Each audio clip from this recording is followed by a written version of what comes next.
Welcome, everybody. I am Mariah Wood. I think probably you all know me. I'm the Executive Director of RiverArts, and I'm really excited that we have this ShoreRivers collaboration series all month for our salons in October. It was an idea that sort of came to us as a 1-week idea, which Rebecca emailed us about, and then somehow it grew into this bigger thing, and I'm really delighted. So I don't want to take up too much time because we do try to keep these discussions to 45 minutes. So I'm going to go ahead and let our friend Darren take it away and talk a little bit about our specific topic and our guests for today.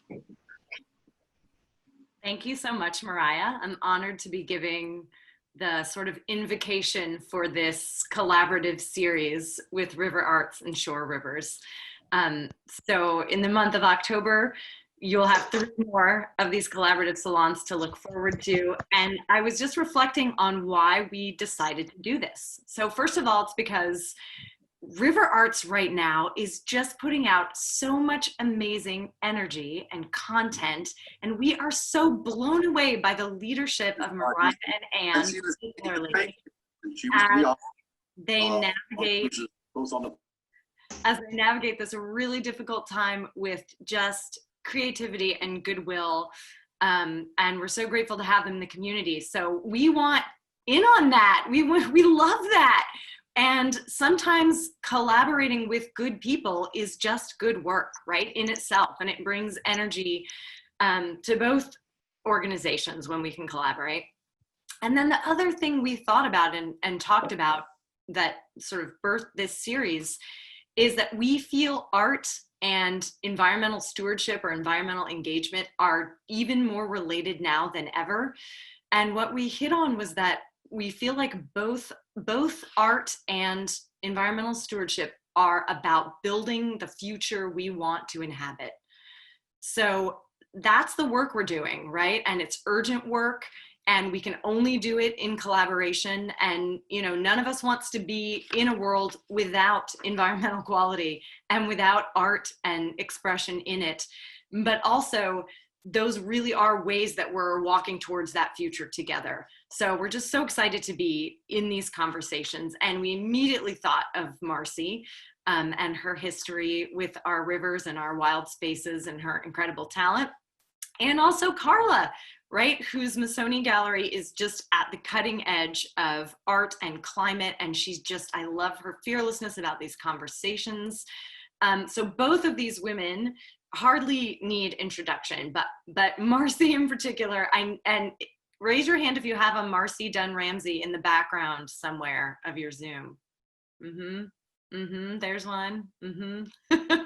So just, these are fierce and fabulous women. They're treasures. And I particularly love that when we approached Marcy about talking about her connection to originally Chester River Association and now to ShoreRivers, she said, "I hate when people call me an environmental artist." And I just thought, oh, I can't wait to hear more about that. So I just can't wait to be a part of this conversation.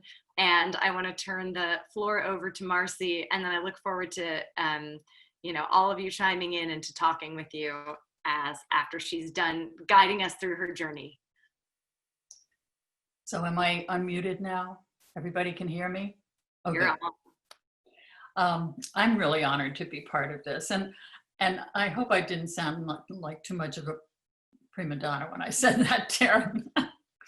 But it was like back in the 70s when I was first starting to paint, I would get, "Well, you're not too bad for a woman artist."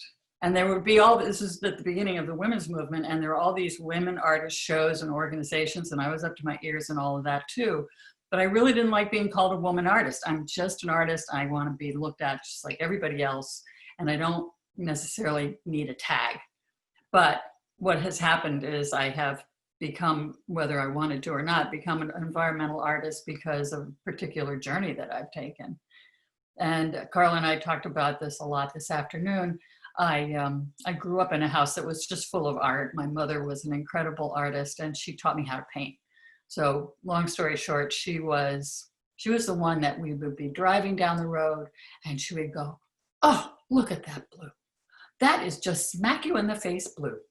And she goes, "Oh, look at that purple tree." And I would go, "It's gray, Ma." And she'd go, "No, honey, it's purple." And that was an education for me. She just saw the world in such intense saturation that penetrated very deeply in me. So, so I grew up in a household full of art and clay and paint and messes, and it was fabulous. But I think my evolution really to being the artist that I am today took place farther down the road. I lived in Maine for 7 years, and that's when I really got involved with the movement. And we were all, everybody was doing the Back to the Earth movement. And we had a farm with another family, and we lived communally. So that was an adventure. And we did organic farming, and we, read all the right books. And there was a magazine, there was a newspaper that we all read that was called the Maine Times. And back then it was Helen and Scott Nearing were the ones that were doing organic gardening and farming. And the Maine Times was talking about politics. And they were talking about sustainability. And this is in 1970. This is before anybody's even talking about climate change. This was just about, it was the middle of the oil crisis. So that was a real eye-opener for me. And the one that the writer that I was really engaged with that really changed the way I looked at the world was Buckminster Fuller, because and a lot of people have never heard of him. He was a crazy little British guy. But his theory was that the Earth is a spaceship. We have limited resources. We cannot afford to waste anything. And he looked at the planet as a unified whole. He did not see nations. He said, when we divide ourselves into nations, we start to fight. And that really sunk in. And I think that I still feel that way. I don't feel nationalism is the way we should go as a planet, as a species. So blah, blah, blah, moving right along, growing vegetables, having children. I started painting, and I took printmaking classes, which I loved. But then I came to Maryland, and I came upon this river, and I'm lucky enough to live on this river. And when did CRA start, Tim? It was 1986, I think. And I joined right away, and I was enlisted to do all the cartoons and artwork, and oh my God, I did whatever they wanted and helped raise money. That was the big thing. And then I kind of got pulled into the leadership and into the ultimately became the president. And that was a long journey, but what an education that was.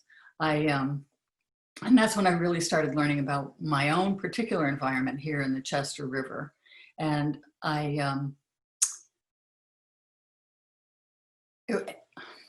can I say this? It really, really didn't happen until I got out into it. I had been out in the river and in a boat, and I had swum in the river, and I knew the river, but I didn't know the ins and outs of the river. And once I got a kayak, and this will make it this is where a lot of people come into my story, is having kayaks. There's something about having a kayak and any middle-aged woman who has a kayak, and I know that we are legion, is able to get out on the river and just be one with the river. You are not on top of it. You're not making any noise. You can sneak up on things. It's just an incredible experience. And that's when I started seeing the world from a different perspective and seeing the river and the edges of the shoreline in a different way. So where should I go with Carla? Come on, bust in on me here. Where is she? Anyway, I lost my train of thought. Oh, another thing you should read, and this is also something that really got me into a deeper sense of oneness with the world I live in, is reading Annie Dillard's Pilgrim at Tinker Creek. And if you haven't read it, it's just the most fascinating book, because she's basically a poet in prose, and the way she looks at the natural world is not, it's not predictable. It's so unusual and so intimate and so personal. And I thought, that's how I want to paint. I want to be able to paint from my inside out. And that's kind of where I am. And I have still doing it, and I'm not tired of it. And I'm going to keep doing it until they drag me out of here. So let's see, anything else really important I was going to tell you? I think, Marcy, one of the things we talked about was the profound responsibility you felt about the Chester River. And I've known Marcy a long time, and I've watched her put toilets out on the street and talk to people and, you know, buttonhole them and everything about the river. But I also know that's not been easy, particularly during the time period where you were doing so much fundraising. And I think all of us feel, you know, that aspect of going out and asking people to contribute to something that you care about is a challenge, and it was for you. So perhaps you could share a little of that. Well, that was the hardest thing, because when I joined the board of directors, I'd always been a good soldier. So I was very happy to, you know, do the membership committee and do the events and things like that. But when I got into the board of directors, you know, as far as I always know, the board of directors are the ones that have to pound the pavement and raise money and give money of their own. And we didn't have any money. So, and I didn't really have a lot of friends that had any money. So I didn't feel like I could contribute on that level. But then we really were in a hole at one point, and we really needed to figure out a way to get out of it. And that was, I think I was the president at that point. So it was on my shoulders, and not a lot of sleeping going on those nights. But I kind of took it as I have to do this because I don't want the organization to die. And I would go out and talk to people in their homes. And this always really worked. I would go to their beautiful home on the river, where you'd see their beautiful boats and their beautiful cars and everything. And you'd ask them for $1,000 or even more than that. And then say, I don't ask you to do anything I don't do. I give money to this organization too, because I really believe in it, and I don't want this to die, and I know you don't either. The first thing you do when you're asking for money is say, tell me what it means to you. Tell me what this river means to you. To me, it's my life. I don't know what I'd be doing if I couldn't paint this river. So it was easy after that, because I'm not asking it for me. If I was going out and asking for money for, you know, somebody's college education, that would be a whole other thing. So it became a labor of love, but it really helped us. And it helped everybody to look at it from that perspective. If we're doing it because it really means something, the river is something for everybody. It's not just for people who like art. It's not just for people who like boats. It's not just for people who like, you know, historical stuff or theater or any of the other things that the nonprofits in town raise money for. They're all wonderful. They make for a beautiful community and a rich community. But the river's for everybody, for rich and poor, young and old, no matter what your level of participation in the river. Even if you only see it when you're on your way to Annapolis to go to work in Washington or something, you still are part of it.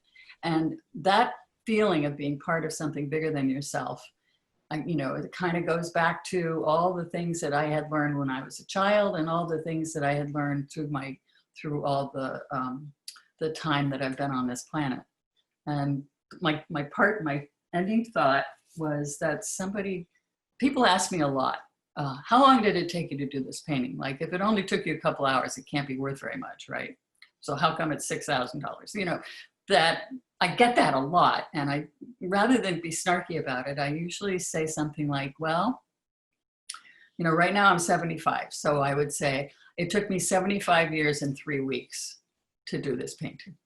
And because it's the accumulation of years of experience and lessons learned and books read and, you know, kids raised and all the kinds of things that go into making your life what it is. And that's, you know, so I'm part of it.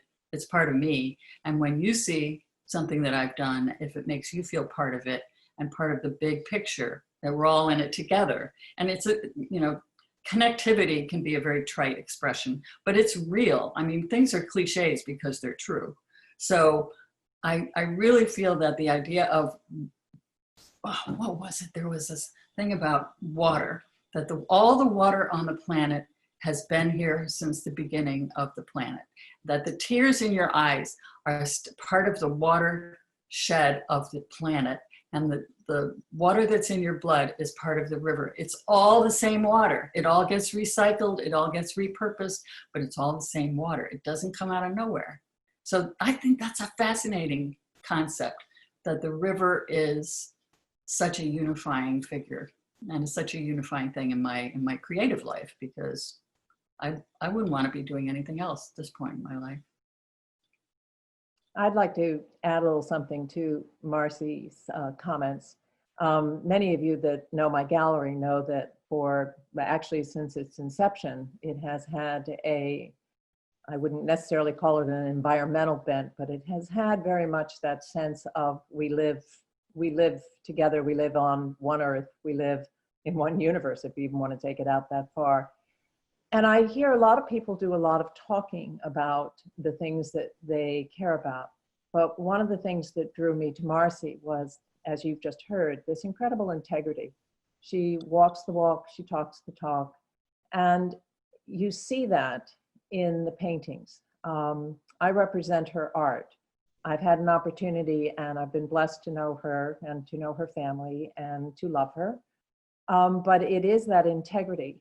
It is that sense that she absolutely connects. She brings us to a place in her paintings where we become one with her vision, with her heart, with that sense of what she is attempting to communicate. And that, I think, is a big difference. Marcy and I joke about the fact sometimes that, Joe, I keep painting the same painting over and over again.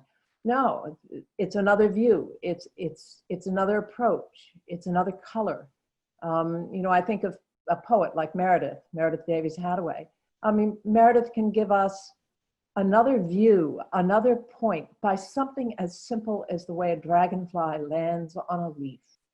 Marcy keeps doing that for me too. She keeps this world fully open to me in such a way that I understand my connection to it, and yet it's got a constantly different view. She lets me approach it in so many different ways. So it's been a true honor to represent her all these years, and we're just going to keep doing it. Now, what do we go from here to questions? Yeah, I think we can absolutely invite questions and comments. And I was just I have two thoughts that kind of came to me listening to the two of you speak. And the first was, that question of, or that idea of I'm just painting the same thing over and over again. It's like the river, it's the same river, but it's never the same, right? I mean, you can look at it for 1,000 years and it's never the same river, even though it is. So I think there's obviously an infinite number of paintings. And that what you were saying, Marcy, about the water all having been here, forever and being connected reminded me of a song called Somos El Barco that I think was mostly made famous by Pete Seeger, but it's a song that's all about that. And it says, we are the boat, we are the sea, I live in you, you live in me. And it's all about how, the rain falls in one part of the world and runs into the ocean, and the tide takes it around to the other side of the world, and then it evaporates up into the clouds and falls down. And it is all, connected. And that's exactly how I feel about our little river here in Chestertown. So I'm really happy that you are here talking about that and painting that river.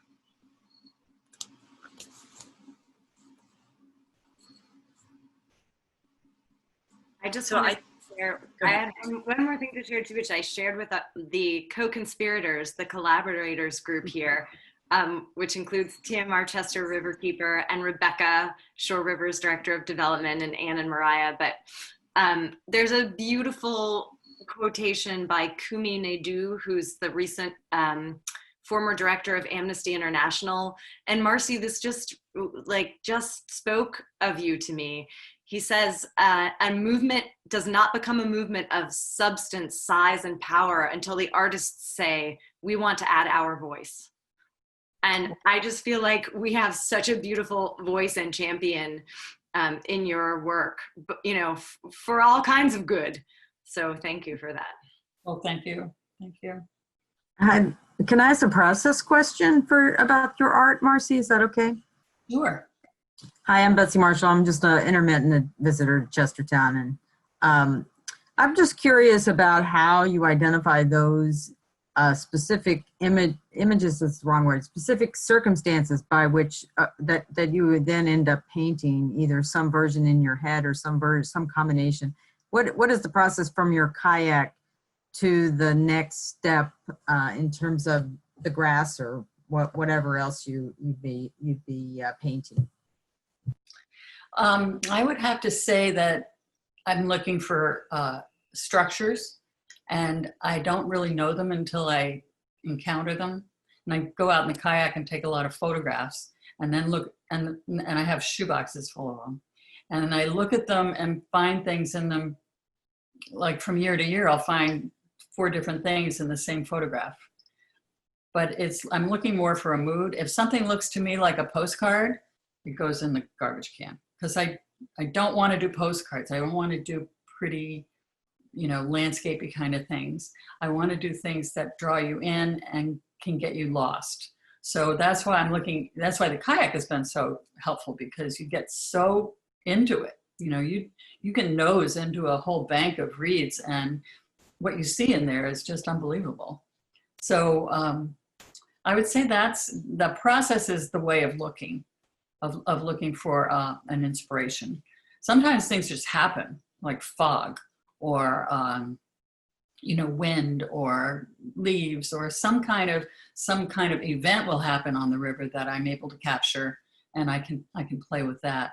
But most of the time, it's just some kind of phenomenon, and it means something to me. It strikes a chord, and it usually doesn't emerge until I start working on it and do a study. And once I've done the study, then I go, oh, okay, that's what you are. I can embrace this, and it, you know, because it resonates. Marcy, Yeah. remember, you might want to share this particular show for you, you know, being sort of shoehorned through COVID. You shared with me some of the feelings that were resonating with you. Did you paint the painting and feel the feeling at the same time? Or could you share a little bit about that? Because for instance, like Inner Sanctum and Escape Hatch, Purple Rain, all of those really had a interesting energy, and I don't know which came first. I don't either. That's the problem. It really is it's a process. What is it? Was it Pirandello's 5-6 characters in search of a play? I don't know what I'm doing until I'm halfway finished. And then sometimes I don't even recognize that until it's finished, and I go, oh, I'll recognize it because it's something in me. But I'd say that there are prevailing moods. Like if I go down to paint and I'm in a really crummy mood, that's gonna be visible. That's gonna come forth. If I'm really happy about something, that will probably be evident too. But the metaphorical thing about it is I know something's there, but I don't know what it is yet. And I keep digging at it and picking at it and working on it until I can't stand it anymore, and then it reveals itself to me. Like I'm working on right now. I thought I was almost finished, and I went down and I went, God, I hate that palette. And I have to go back down and redo the whole parts of it, you know, the whole negative space in it, because I didn't like the palette. So, you know, because it wasn't reflecting a mood I liked. It wasn't doing that magical thing that I like. And I don't know what that is until it happens. And it's kind of like, oh. So Carla mentioned this somewhat, but during the time of COVID, are you painting any differently? Are you seeing things any differently? Well, that's what we were kind of talking about with this show, because there are a lot of hideouts in this show. Like Inner Sanctum, when I have dreams, a lot of my dreams are about running away. They're universal. Everybody has these dreams. Besides having nothing on or can't find my shoes, there are parts of the dreams that are always about trying to escape. So escape hatch was one of them. That's the great big one. And it's just a very slight parting in a bank of reeds where you can, if you were a duck, you could get in there and hide. And I found myself looking for those kinds of compositions where you get pulled into a dark space that's safe. It's not scary, it's safe. So, and I think that's a response to COVID, because I'm hiding out in my little studio and I can't go anywhere and I can't, party or do anything really fun. And it's, our bubble has expanded a little bit. So now I can at least hug my grandson, but it's still, there's danger out there. And I find myself responding to things that, like metaphors like that in the natural world, that, like a wall of color, things like that. Does that make sense to you, Ken? Yeah, good. Sandra, I just spaced on your name, sorry. One of the things that that Darren asked us when we were talking about plans for this month was, well, she said that at ShoreRivers, one of the questions they've been asking themselves is what is essential? And I kind of related to that because from the very beginning of this COVID situation, one of the things we've been saying is that we believe that art is essential. And so we decided that it was a good idea to kind of frame this month of salons around that question. And I think, Marcy, you're answering that question in a lot of ways. And I think tonight's topic of your art and the idea of conservation those are both answers to that question of what is essential. But I was wondering if we could maybe, hear from people in this group what that means to them, what essential is. Yeah. Especially at this time. At the beginning of COVID, when everybody was really in lockdown and everybody was going nuts cleaning their house, and I so did not do that. The last thing I wanted to do. I just ran down the studio every day because that was the only place I felt happy. I certainly didn't want to disinfect my house. It would probably all disintegrate. But yeah, that was, it made me want to paint, even though sometimes painting it was hard to get into it. I would just diddle around the edges. It's been a really hard time. It's been hard to be creative. One of the things that the beginning of COVID for me was that Elizabeth Ahern, who is an artist that I've represented for 25 years, she died of COVID 1 week before the show opened. And, it was devastating. The title of the show was Elemental. And I have to say, for me, these last months, talking about art being essential, I don't think I've ever felt it quite so clearly. And as Marcy knows, we have a whole slew of artists that have really made their life's work looking at what is happening on the planet. Zaria Foreman, who is up there dealing with the melting of the glaciers. Lisa Lebowski, who was artist in residence, and the Shenandoah to see what's happening in terms of climate change and the introduction of new insects and changes in weather and all of these different things. And I have to say, Grace Mitchell, who was dealing with the fires, and so much of this, their paintings, I think I've not felt as clear about this place of art. But I go back to what Marcy said. The ones that get it, the artists that are doing this, you are moved. You are changed by the experience of looking at that work. If they are able to convey that message, and they do it in a non-political, not a, this is right, that is wrong, this, that, and the other. You just look at it and you feel that connection. So, I've always felt like, art is essential, all of that. I really have to tell you, I think that it is even more so. And I really have to tip my hat to RiverArts. You guys have done the most amazing job of staying connected, of having people feel that they are part of community. And in each and everything that you've done, I just take my hat off to you. To think that you're not in your studio and you're not in the clay studio and you're not having all of those things, and yet RiverArts is as vibrant as it has always been. So kudos. Well, thank you very much for that. I'm happy to have what we're doing resonate in some way with people. And of course, everybody has a different, everybody has different needs at this time from us and from each other and from the world. So yeah, we're all doing the best we can, I guess. Well, I think everybody is, but you're doing it very well. Well, thank you.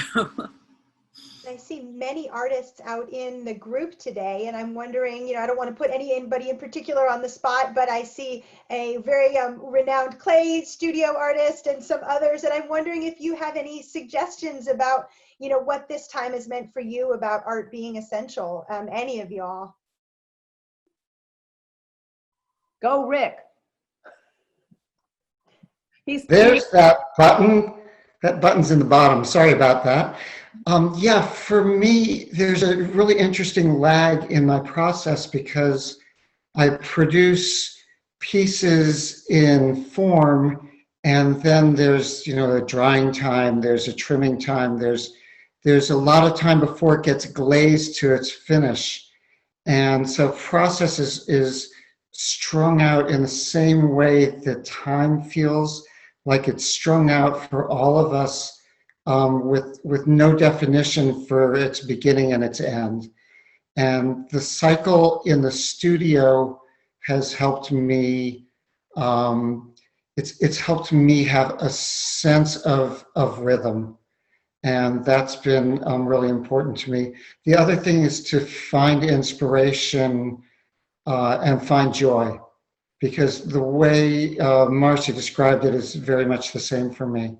If I don't feel that joy in me, then I can't express it, and you can't feel it from what I make. And so I've been going out and windsurfing, and I've been going out and sailing some small boats and getting the feel of wind and speed and water has all rejuvenated my sense of joy that helps me continue what I do. Rick has work available in the gallery. This year, it kills me that nobody's getting to see very much of anything. But this year we asked Rick and Marilee Schumann to be part of Marcy's show. And that's another case where it's been so interesting to see two very different styles coming together in the gallery. And I have admired Rick's work for many, many years, but it was a real pleasure to invite him to be in the gallery. And I think you really pushed it a bit, because I got those wonderful large scale pieces. And he did two that really were reflecting on water. And well, all of them actually do, but they're marvelous. So that show, by the way, for anybody who's here who hasn't seen it, you have to set up an appointment, but well worth coming in to see this new work that Rick has done. It's pretty spectacular. Thank you. It's really very much an honor for me to be displaying in your gallery and with Marcy. So it's a big treat for me. We felt so too, right, Marcy? Oh yeah, they're always gorgeous. Thanks.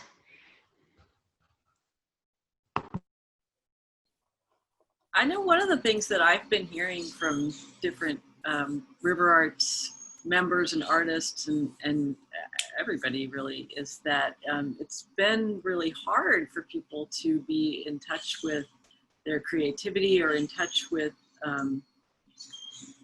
the ability to make art and to even, you know, kind of feel inspired or feel motivated to create. And I think, you know, I think we're all using a lot of our sort of reserves of energy and kind of whatever that magical resource is that we have inside that allows us to create things. And I think that's being directed in a lot of different ways right now. But I know there are people who have been feeling sort of either guilty or somehow bad about the fact that they haven't been using the time to, create their life's work or whatever. And I don't know if anybody here relates to that, but I think it's an interesting way to look at conservation. And when you think about it in connection with the earth and the resources that we use in the earth, and how we have to actually marshal what we have and direct it where we need it in order to get to what is essential. And I think, connecting that with both art and with sort of the material world of our natural resources and what we need to live and survive and have the world that we want to have.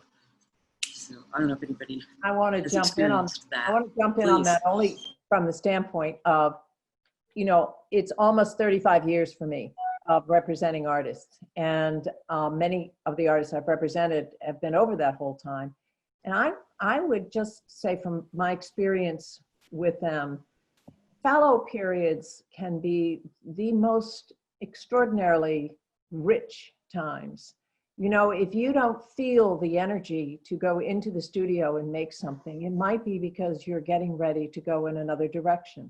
And the direction that you've been going isn't satisfying. It is not where you need to be. And so I really would encourage people to give yourself a break, just trust in this process, because change, it's like, again, if we go back to the natural world, we go through fallow periods. The plants die, they go underground, everything changes, and then it comes back.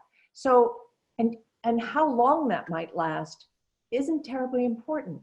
I think that one of the things, again, Marcy, that I've watched Marcy do all these years, is she always works. I don't know any professional artist that does not always work, period. Whether it's anything they're happy about or not, they work.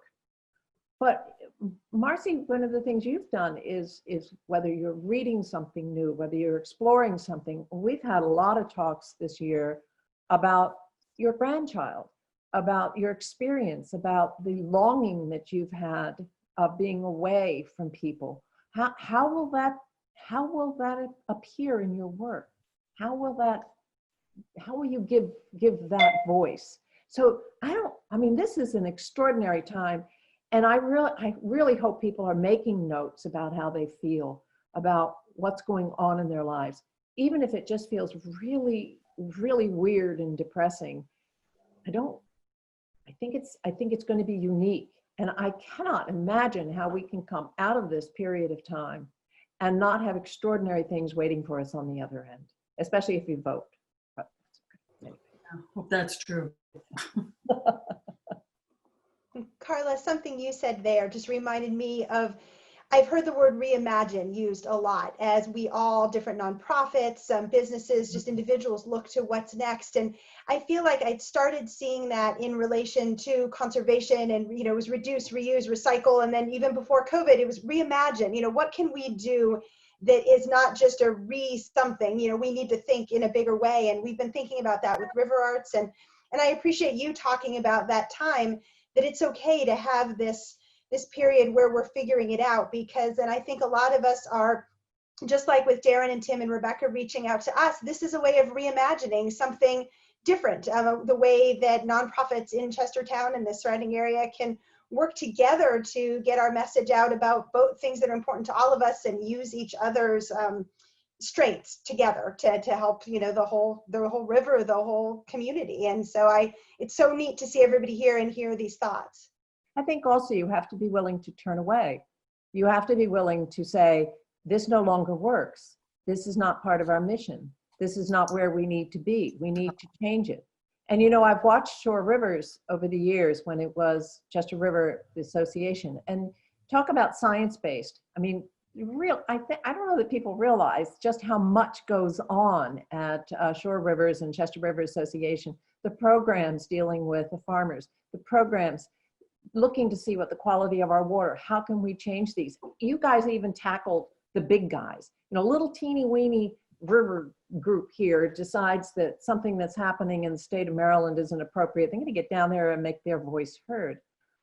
But I really do think that if we're going to make the changes that we are going to make, it's got to be, how do we, and Marcy, I'll go back to you.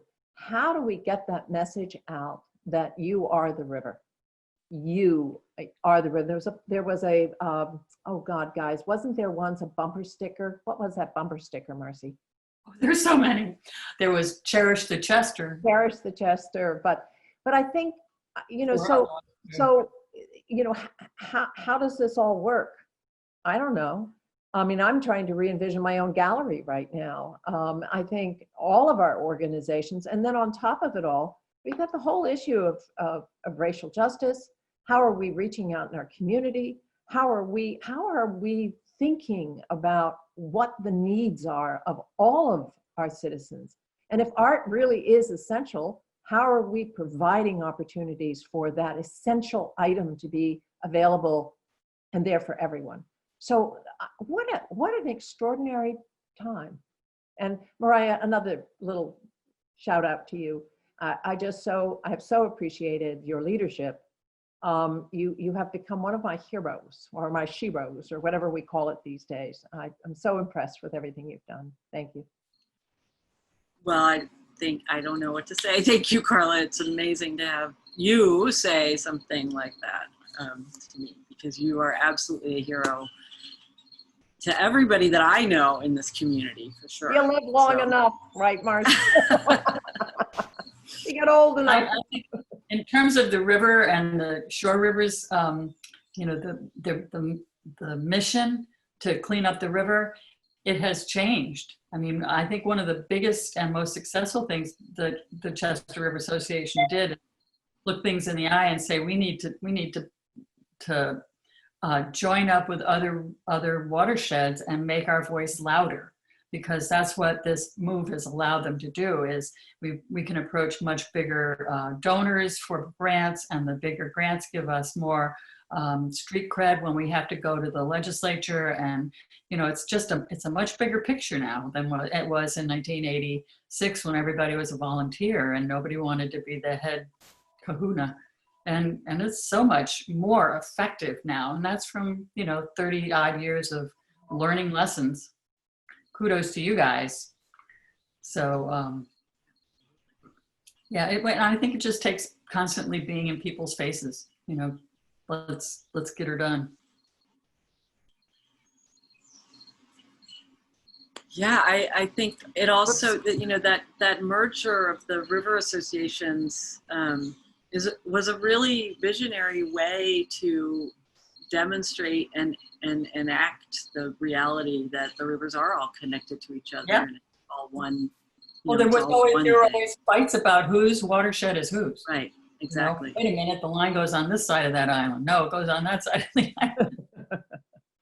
Along those lines, could I ask a question about kayaking? Do you have a favorite place that you return to and paint from, or do you go from different rivers in the watershed? Do you go along the Sassafras or the Bohemia or Turtle Creek or Radcliffe Creek, or, you know, and what kind of kayak, since it's part of your toolkit, I think, what kind of kayak do you use? It was a funny story, actually. I had been borrowing a neighbor's kayak and having a wonderful time with it, mostly going up into the upper Chester, which is where I live. But I had sold a big painting to a guy in Wilmington, and I knew I was going to get this giant clod of money for this painting. And I was so excited. And on the way home, I was with John. We were in the pickup truck, and we passed this little place saying kayaks on sale. And I said, let's get our own kayaks. So we went in, and sure enough, they had, and they're just pungos. They're the very wide, flat bottom, short kayaks. Only weighs about less than 50 pounds. So it's easy for me to pick up and pull around. My husband picked one that had a drink holder because that was paramount to him. But it's a very low-tech kayak, and I can fit kids in it, and I can go anywhere in it because I can turn around in a very tight space. But I have been in different parts of the watershed. I've been up in the Sassafras, and I don't know, not really. I mostly just kind of go around where I am right here. There are about 5 creeks on the other side of the river that they always are changing. And so I'm always looking for what's new and different. I took my grandson out there one time, and it was in the late summer, and it was when we were really talking a lot about subaquatic SAVs, they call it. And we went out to find samples, and who was it that came, Tim? Was it Isabel and one of the assistants back then? Anyway, yeah. And I think I was there. Were you there? Yeah. Years ago, yeah. And we went up into the creeks, and we were pulling up samples of SAVs. And we were mostly coming up with hydrilla, which is a very feathery kind of invasive grass. And Camilo thought it was Godzilla instead of hydrilla. So he said, let's go look for Godzilla again. And that was kind of always our thing. And we would fill up a jar with whatever we found and bring it in and drop it off at the office. But there's always something new and different happening on the river, no matter when the tide changes, when the light changes. And that's what I'm looking for. I'm not looking for great vistas of, different waters, what would you call it? Different environmental things. Although when you go farther up the Chester towards Millington, it completely changes. It gets deeper. The water is more like tea because there's so many trees hanging over the river as it gets shallow, or as it gets deeper, and the banks get steeper. And so the water's very brownish, but not from algae. It's kind of clear, but tea colored. And that was really cool to see, and to see the different kinds of plants up at that end of the river. So I stick pretty close to home because I'll just go out for about an hour. I'm not an adventurer that way, but I know people who love doing that, and that's a whole nother way to look at the river and at kayaking, because it's a real sport if you're serious. I'm not very serious about it, and I don't go fast because my kind of kayak is not built for speed anyway. But it's always an adventure, especially if you're looking for little things. Yeah. You can go, oh, I've seen that other side of that river so many bazillion times, and I know it's growing over there. But Is there a favorite time of day for you? yeah, usually late afternoon. When everything else is done, I'm a good girl. I went up to Catholic school, so it's like you have to suffer before you can have any pleasure. And so I wait until everything is done and get in the kayak and take off. And then the light is really gorgeous this time of day. Today, right about now is perfect. And even sometimes when it's dark, I'll be still out there. But not so much now. I mean, I have so much reference now, and I have bad back, so hauling that thing in and out of the water right now is kind of problematic. So my husband and I will go out together because he can help me.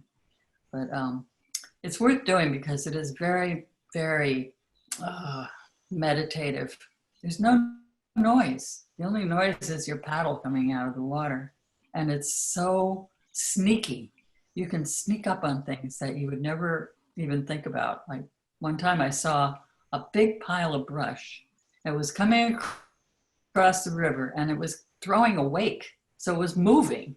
And I couldn't figure out what is going on. I mean, I've seen piles of brush in the river, but this was moving, and I got a good paddle going and I coasted up to it. And there was a beaver, and he was pushing all this stuff across the river. And of course, when he saw me, he smacked his tail and took a dive. But, if I'd been in a motorboat or in a sailboat, even with a big presence, I would never have seen that. So it's always a gift. I agree. Well, I'm going to jump in here because, believe it or not, it's already 10 minutes of 6. And I'm going to ask Darren to talk about one of our ideas for this month of RiverArts is that we would invite everyone to kind of take an action each week to help. Well, I'm going to let Darren go ahead. I'm not going to steal your thunder, so go ahead. And I'm actually going to pass this week's action to Tim, our Chester River Keeper. So to you, Tim. And I'm actually going to pass this action to. So I do just want to rewind a little bit and recognize what Marcy had just told us about the myth of Marcy's origin story. And I just wrote this down as a quote. And Carla, I expect this to be in the bio at your next show. And so there I was, blah-de-de-blah, growing vegetables, having children, and I got into painting. And that pretty much says it all about Marcy, right? Yep. And I also just want to recognize that, you know, and Carly, thanks for those great words about ShoreRivers. And I wouldn't be here without Marcy, right? I joined ShoreRivers right when Marcy was president of the board, and the organization was not in great shape. The merger, ShoreRivers, never would have happened. You know, we've put in over 200 restoration projects, over 200 tons of pollution per year are reduced from going in the river. You know, the organization likely would not exist if Marcy had not stepped up and put in the incredible effort that she did, all while doing the art and painting and all those other things that she does. She still found a way to help this organization and allow it to grow into what it is today. So, you know, I just cannot thank her enough. So in honor of Marcy, what we're gonna ask for you guys to do is, you know, what is essential, and to me, what is essential today is stewardship, right? So we are all on this little rock floating in space together. And it's important that we all do great acts of stewardship, but it's also important that we do small acts of stewardship, right? That we, you know, that we take stewardship and just build that into our daily lives. And one of the ways you can do that is just by picking up trash, right? So we have a saying here at ShoreRivers called "Don't paddle past it." So when we're out on the river and we're in our boats or paddling, if we see a bottle or trash or thing, it doesn't matter how far away it is, you don't paddle past it. You know, a river keeper never paddles past it. So I'm gonna ask you guys to not paddle past it, and also don't walk past it. If you see trash, just pick it up.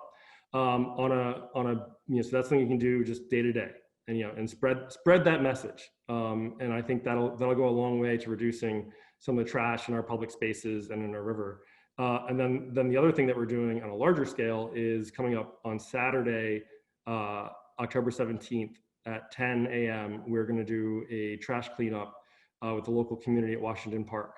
So we're going to meet at Carpenter Park. We're working with Reverend Tolliver, Councilman Tolliver, and we're going to do a trash cleanup there. So I invite you all to join us. Masks will be required and social distancing, and we'll have gloves and all those things. We'll have some extra masks on hand too. But we feel, you know, if you're comfortable, to come and join us and help us clean up that park and do something to help our community. So that's easy, right? That's all we're asking. So, you know, Marcy would do it, so we're going to do it too. Thanks, Tim.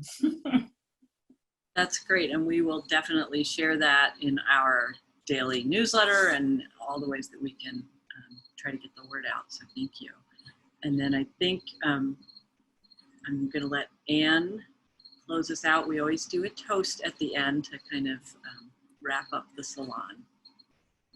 Marcy and Carla, thank you for joining us today. Marcy, I was jotting down some notes because I always like to share with those who weren't able to join us. And I felt like you had such a way with words when you were talking about your mother and you said she saw the world in intense saturation. I found myself thinking that if somebody said that about me, that would be like the nicest thing. I would love to hear that. I love colors and saturation. I was like, oh, that is just a great quote. So thank you for that. And then I wanted to say, we were really kind of tickled when ShoreRivers approached us because we admire their work so much and the important work they do in the community. And then we were amused when it was like ShoreRivers and RiverArts, how we all go together so nicely that you know, we can just kind of merge it all and call us ShoreRiveraRts for the month. And Marcy, one of the things you said was about the river showing us how we're part of something bigger than self. And I thought that's exactly it, you know, between ShoreRivers and us and all the people and parts of the community and babies who are represented here. It is wonderful to be here together and to have the river bring us together. So thank you, Marcy and Carla and ShoreRivers, and cheers to a great week and cleaning up. Thank you so much. I really enjoyed it. Thank It you. was a lot of fun. Thank you, everybody. And please come back anytime. And we'll see you, especially next week when we have another ShoreRiveraRts Salon. With Darren and Tim as our headliners for the Yes. Awesome. Good night, everybody. Bye, everybody. Thank you. Thank you. That was fun. Thanks. Rebecca. Very cute baby. Beautiful baby. Oh. Can I just share, Rebecca, don't leave. I spoke to your husband last week and we had a really great conversation, but my favorite part was I said, so what's Hartley's new trick, right? Because there's always, at this age, there's always a new trick. And it just like so touched me. And Adam said, he just laughed so hard he snorted for the first time. I was like, oh my God, it's so fun. Good trick. He's a boy. That's a great So trick. fun. Oh, I'm so glad. Lovely. A great trick. Thank you all for being here. And Shore Rivers people, you make us sound good and look good because you all do so much. So thank you for the idea for all of this. And I think it went great. I know it's a little discombobulating to figure out how all 5 or 6 or 8 of us are going to put input in, but it was fantastic. And each of you did a great job. Thank you so much. Thank It was you. great to be here. Thanks Yay. again, Anne. Yep. Bye, See you all soon. Bye.